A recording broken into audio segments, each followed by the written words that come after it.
Hello viewers, Tollywood story এক্সপ্লেনারে তোমাদের সবাইকে স্বাগত জানিয়ে রাঙামতি তীরন্দাজের আজকের পর্বের রিভিউ আমি শুরু করছি। শুরুতেই দেখা যাচ্ছে রাঙা কিন্তু বৃন্দার ছবিটা নিয়ে এবার আঁকতে বসেছে ছবিটার মধ্যে, আর স্কেচ করে দেখছে যে এই অবিনাশের মতো মোচ টোচ সব কিছু করছে তো গোপটোপ, এবার দেখছে যে একদম মিলে যাচ্ছে।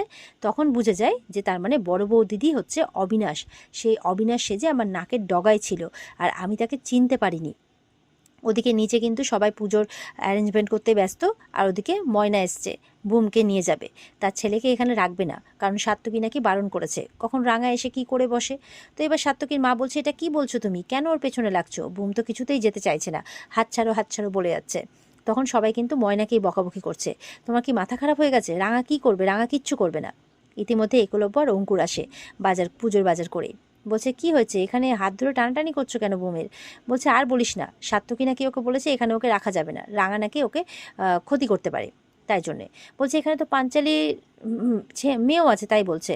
ময়না বলছে, পাঞ্চালিদির মেয়ে আছে তো কি হয়েছে, ওটা ওর ব্যাপার, ও কী করবে, ওর মেয়েকে কোথায় রাখবে, আমি বুমসোনাকে রাখবো না এখানে, তাই বলছে। কিন্তু বুমসোনা কিছুতেই ওর সাথে যেতে চাইছে না। এরপর বলছে, আহিরিকে দেখে একলব্য বলছে, আহিরি তুমি কখন এলে? বলে, এই তো কিছুক্ষণ আগে।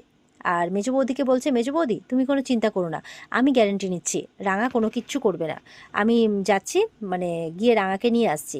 তো একলব্যের মা বলছে, রাঙা আসতে চাইছে না কেন? পাঞ্চিলারা বলছে, অনেক চেষ্টা করেছি, ও নাকি এখন বিয়ের অ্যালবাম দেখবে, ও কিছুতেই আসতে চাইছে না। বলছে, বিয়ের অ্যালবাম? একলব্য বলছে, আচ্ছা ঠিক আছে, আমি গিয়ে দেখছি কী ব্যাপার। এই বলে একলব্য চলে যায়। আহিরির মনে কিন্তু খুব সন্দেহ হয়, কী ব্যাপার রাঙা আসছে না কেন, সন্দেহজনকভাবে ভাবতে থাকে। ওদিকে রাঙা বলছে, তার মানে বড় বৌদিদি তুই পাল্টাসনি, তুই ভিখিরি সেজে নাটক করছিস, সবার সামনে তুই ভালো সাজার অভিনয় করছিস, আর পেছনে তুই কালকে উঠে পনা দেখিয়ে যাচ্ছিস, আমাকে মারার চেষ্টা তুই এখনও করে যাচ্ছিস। তার মানে আমাকে ওই ভুয়ো ফোন কল করে বাড়িতে বোম আছে বলে ওখান থেকে খেলার থেকে পাঠানো, তারপরে আমি যখন আবার খেলায় ফিরে যাচ্ছিলাম রাস্তায় আমাকে তীরবিদ্ধ করা, এগুলোর পেছনে তুই আছিস। দাঁড়া, এবার আমি তোকে সায়স্তা করছি, এবার তোকে আমি তীর দিয়ে ফালা ফালা করে দেবো, পিঠে ছখানা তীর ঢুকলে কতটা যন্ত্রণা হয় এবার তুই বুঝবি। এমনটা ভাবতে ভাবতে ঘরে তখন একলব্য আসে, দরজা ঠকঠক করছে। এদিকে রাঙা ভাবছে কে নাকি দরজা নক করছে। রাঙা কিন্তু আবার পাগলের অভিনয় করছে ঘরে, আর জোরে জোরে কথা বলছে। তারপর বলছে, কে? রাঙা বলছে, একলব্য বলছে, রাঙামতি আমি আছি, দরজাটা খোলো। তখন রাঙা বলছে, উড়নবাবু আয় আয় তাড়াতাড়ি আয়। তখন বলছে যে কে আমাকে ওই মানসিক হাসপাতালে পাঠিয়েছিল, কে আমার এত বড় ক্ষতি করেছে, কে আমাকে তীরবিদ্ধ করেছিল, আমি সবটা জানতে পেরে গেছি। তখন বলছে, ও কে? তখন বলছে, এই দেখ, ছবিটা দেখিয়ে দেখাচ্ছে তার উড়নবাবুকে। তখন তো একলব্য মনে মনে সেই অবিনাশের চেহারাটা ভাবছে। তখন বলছে, এইটা তো অবিনাশ। বলে, হ্যাঁ, বড় বৌদিদি অবিনাশ এসেছিল, এটা বড় বৌদিদির ছবি। দেখে কিন্তু একলব্য একদম অবাক হয়ে যায়। বলে, কি বলছো, তার মানে ভিখারি সেজে থাকার সব কিছু ওগুলো মিথ্যে ছিল, সব প্ল্যান ছিল? বলে, হ্যাঁ, বড় বৌদিদি এই বাড়িতে আবার কোনো না কোনো উদ্দেশ্য নিয়ে ফিরে এসেছে, আর সেটা কি আমাদেরকে জানতেই হবে, আর বড় বৌদিদিকে হাতে নাতে আমাদেরকে ধরতে হবে। এখন তুই কাউকে কিচ্ছু বলবি না, কারণ এখন আমাদের হাতে কোনো প্রমাণ নেই, আর প্রমাণ ছাড়া কেউ বিশ্বাস করবে না, পুলিশও না, বাড়ির লোকও না। তাই জন্য তুই এখন কাউকে কিচ্ছু বলবি না। বলে, তুই এখন নিচে যা, আর বলবি আমি কিছুতে আসতে চাইছি না, জোর করলে জিনিসপত্র ভাঙচুর করছি। তখন বলছে, কি বলছো, আমি যদি তাই বলি তো নিচ থেকে তো সবাই উপরে চলে আসবে, ইনক্লুডিং মা। বলে, মাকে তুই কানে কানে বলে দিবি, যা। এই বলে কিন্তু একলব্যকে পাঠিয়ে দেয়। ওদিকে একলব্য তো নিচে যায়, নিচে গিয়ে বলছে সবাইকে যে রাঙামতি আসতে পারছে না। তো এটা শুনে আহিরি আর বৃন্দার মনে কিন্তু সন্দেহ হয়। এবার একলব্যের মাও চিন্তায় পড়ে যায়, রাঙা কেন আসছে না। তখন মায়ের পাশে গিয়ে বসে একলব্য, আর তার মাকে কানে কানে বলছে যে রাঙা এখন আসতে পারবে না, ও বিশেষ কিছু কাজ করছে। তার মা একলব্যের ইশারা বুঝতে পারে, তখন চুপ করে থাকে। এদিকে বৃন্দা কিন্তু আহিরিকে বলছে যে আমার কিন্তু খুব একটা সন্দেহজনক লাগছে, আমার মনে হচ্ছে রাঙা পাগল হয়নি, রাঙা পাগল হওয়ার অভিনয় করছে।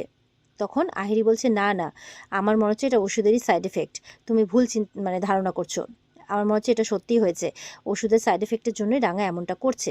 বৃন্দা বলছে, না না না, এটা কিছুতেই হতে পারে না, এটা কিছুতেই হতে পারে না, আমার সন্দেহটাই ঠিক, আমার অনুমানটাই ঠিক বলে আমার মনে হচ্ছে। আচ্ছা, আমাকে একবার ওপরে গিয়ে দেখতে হবে। আহিরি বলছে, ঠিক আছে, তোমার যদি মনে সন্দেহ হয় তো তুমি যাও, ওপরে গিয়ে তুমি দেখো যে কি খবর। তখন ওদিকে কিন্তু রাঙা বৃন্দার ঘরে চলে গেছে। বৃন্দার ঘরে গিয়ে তন্ন তন্ন করে সব জায়গা খুঁজে বেড়াচ্ছে, যদি কোনো প্রমাণ পাওয়া যায়, আর বারবার করে লক্ষ্য রাখছে যে কেউ চলে আসছে কিনা। কিন্তু কোথাও কিন্তু খুঁজে পাচ্ছে না, বেশ অনেকক্ষণ ধরে খোঁজ চালাচ্ছে। এবার যখন কিছু খুঁজে পাচ্ছে না, বলে, তার মানে বড় বউ দিদির ধরা পড়ার ভয়ে ঘরের মধ্যে কোনো প্রমাণটাই রাখেনি।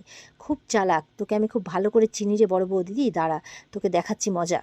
তো এইদিকে বৃন্দা কিন্তু তার শাশুড়ি মাকে বলছে যে মা, অঞ্জলি তো হতে একটু সময় আছে, আমি বরঞ্চ একটু ওষুধটা খেয়ে আসছি। তো একলব্যের মা বলছে ঠিক আছে যাও। তো এই বলেও কিন্তু চলে যাচ্ছে আর আহিরিকে ইশারা করছে, আহিরিও ইশারা করছে। তখন ওদিকে রাঙা ভাবছে যে আরেকবার আমি একটু খুঁজে দেখি, তো আরেকবার কিন্তু তন্ন তন্ন করে খুঁজছে। এদিকে বৃন্দা যাচ্ছে, দৌড়তে দৌড়তে যাচ্ছে আর কিছু ভাবতে ভাবতে যাচ্ছে যে দেখবে ঘরে গিয়ে কোনো ব্যাপার কিনা। ও মা, ঘরে গিয়ে দেখে যে কিছুই নেই, কিছুই পায়নি, রাঙাকে দেখতে পায় না তার ঘরে, কিন্তু দেখছে ঘরটা খুব এলোমেলো হয়ে আছে। তখনই বুঝতে পেরে যায় তার মানে আমার অনুমানটাই ঠিক, আমার ঘর মনে হচ্ছে কেউ সার্চ করার চেষ্টা করেছে, আর এটা একমাত্র রাঙা ছাড়া তো কেউ করতে পারে না। তার মানে আমি ঠিকই ভেবেছি, রাঙার কিছু হয়নি, রাঙা অভিনয় করছে, তার মানে আমার উপরে রাঙার সন্দেহ হয়েছে। এই কথা ভেবে কিন্তু ভয় পেয়ে যায় বৃন্দা। আর ওদিকে রাঙা নিজের ঘরে গিয়ে দরজা দিয়ে দেয় আর হাসছে মনে মনে। কেন হাসছে? কারণ রাঙা পরবর্তীকালে যে সার্চ করতে শুরু করেছিল আবার, সেখানে কিন্তু এই আহিরির ছেলে সাজার সময় যে গোপটা ইউজ করেছিল সেইটা কিন্তু একটা কাগজে মুড়িয়ে বিছানার তলে রেখেছিল, আর সেটা কিন্তু রাঙা পেয়ে যায়। তো সেই জন্য সেটা দেখে কিন্তু মানে একটা প্রমাণস্বরূপ পেয়ে গেছে রাঙা, এতে আরও শিওর হয়ে গেল, আর একটা প্রমাণও পেয়ে গেল। এতে কিন্তু মানে রাঙা একটু খুশি হয়ে যায় যে যাক, কিছু তো একটা উদ্ধার করা গেছে। রাঙা বলছে এই গোপটা আমার সন্দেহটাকে আরও মজবুত করে দিল, তার মানে অবিনাশ সেজে আমার একাডেমিতে তুই গেছিলি। এদিকে কিন্তু নিচে পুজো চলছে, সবাই বেশ মন দিয়ে পুজো করছে, আর আহিরি কিন্তু বারবার করে ওপরের দিকে তাকাচ্ছে, বারবার করে দেখছে যে বড় বউ দিদি এলো কিনা। ওদিকে রাঙা বলছে যে শুধুমাত্র এই গোপটা নিয়ে আমি কিছুই প্রমাণ করতে পারবো না, তোকে আমাকে হাতে নাতে ধরতে হবে, তাই তো? আচ্ছা বেশ, ঠিক আছে, তোকে আমি তাহলে হাতে নাতেই ধরবো। তুই তাহলে এবার একটু নিশ্চিন্তে ঘুমো, কারণ তোকে আমি এটা বুঝতেই দেব না যে আমি তোকে সন্দেহ করে ফেলেছি। রাঙা বলছে এমনটা, কিন্তু বৃন্দা কিন্তু অলরেডি এটা বুঝে গেছে যে রাঙা তাকে সন্দেহ করছে। ওদিকে বৃন্দা বলছে তুই আমাকে অত বোকা ভেবেছিস তো রাঙা? তুই কি ভাবছিস তুই আমাকে বুঝতে দিবি না যে তুই আমাকে কতটা সন্দেহ করছিস? আমিও এদিকে তোকে বুঝতে দেব না যে আমি এটা বুঝে গেছি যে তুই আমাকে কতটা সন্দেহ করছিস। তুই যদি চলিস ডালে ডালে রাঙা, তাহলে আমি চলি পাতায় পাতায়, এটা মনে রাখিস। আর দুজনের এই ভাবনা চিন্তার মাঝখানেই কিন্তু আজকের পর্বটি শেষ হয়ে যায়। তো বন্ধুরা, আজকের পর্ব তোমাদের কেমন লাগলো আমাদের কিন্তু কমেন্ট করে জানাতে ভুলবে না। আর আজকের পর্বের রিভিউ তোমরা মানে এই রিভিউটিকে তোমরা যদি বিস্তারিতভাবে দেখতে চাও, তাহলে অবশ্যই কিন্তু যথাসময়ে স্টার জলসার পর্দায় তোমরা চোখ রাখবে। আর আমাদের সাথে জুড়ে থাকতে অবশ্যই কিন্তু আমাদের চ্যানেলকে সাবস্ক্রাইব তোমরা করে দেবে। তাহলে সবাই ভালো থেকো। আজকের পর্ব এই পর্যন্তই, দেখা হচ্ছে তোমাদের সাথে আবার আগামীকালকে। টাটা।